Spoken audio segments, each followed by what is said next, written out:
So, today in this video, we are going to talk about Jeffrey Epstein's case.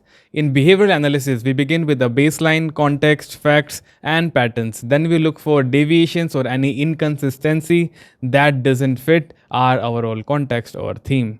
In the case of Jeffrey Epstein, the inconsistencies are not subtle, they are overwhelming. And let's break it down like we do in Truth Radar HQ.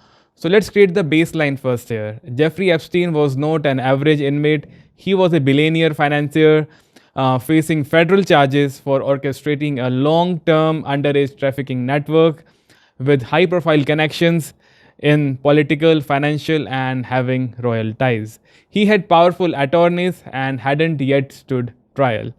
And that's the first part of our baseline. This was someone with motive to stay alive and fight. Someone whose potential testimony could implicate dozens of high profile elite individuals. He was held at MCC in New York, a facility with a history of strict surveillance. After a reported suicide attempt on July 23, 2019, he was placed on a suicide watch, and that is a standard protocol. But a big shock came when only after 6 days that watch was removed, and at the same time, Epstein's cellmate, who had been placed with him after his prior alleged suicide attempt, was removed from the cell the night just before the Epstein found dead, and that left Epstein alone, unsupervised in a cell where protocols had already been broken, and that is our first inconsistency. Moving further, if we review the footage from the August 9th to August 10th, the night just before the Epstein found dead, two guards were assigned to check Epstein every 30 minutes, but they failed and they didn't for nearly 8 hours. And the big shock came when security cameras, which was pointing directly towards the Epstein cell, suddenly malfunctioned. A third camera on the hallway stairwell caught one critical moment. Around 10:40 p.m., a figure in orange appears. An official statement claimed it was a staff member carrying linens, but the posture, stride, clothing indicating towards an inmate in prison issue. So let's take a pause here. That figure is never logged.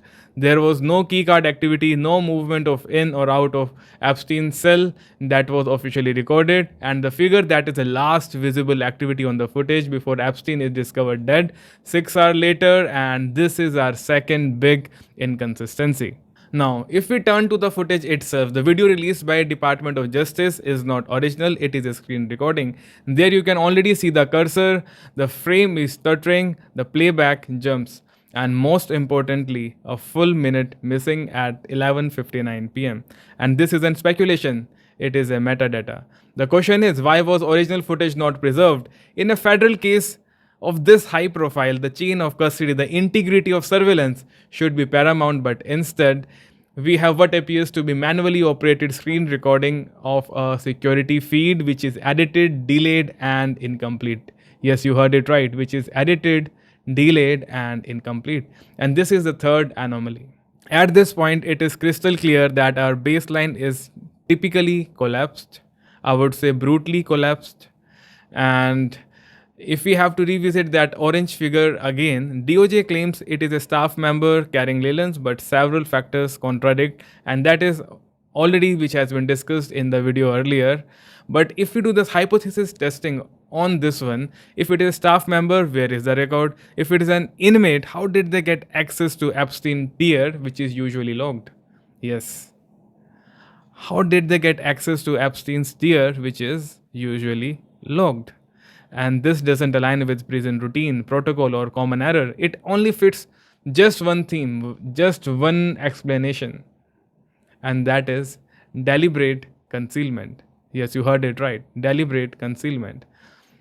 Now let's understand the likelihood of suicide of Jeffrey Epstein. For that, we need to understand his psychological state.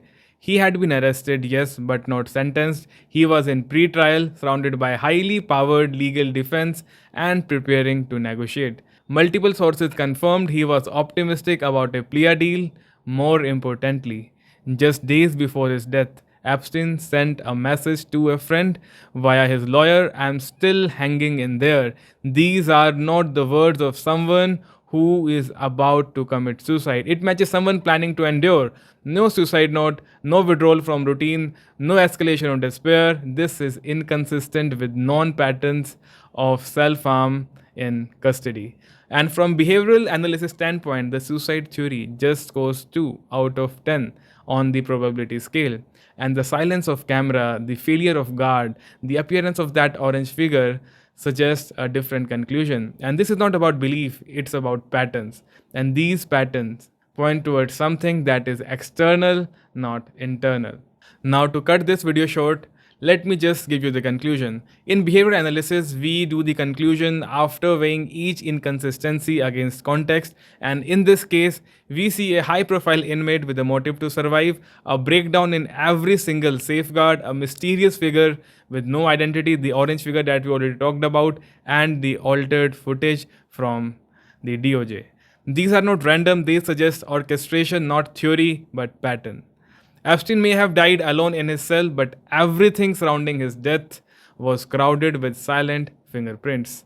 My name is Chirag Singla, and you are watching Truth Radar HQ. Subscribe for more behavioral based investigations and more videos from Truth Radar HQ, where we do not speculate.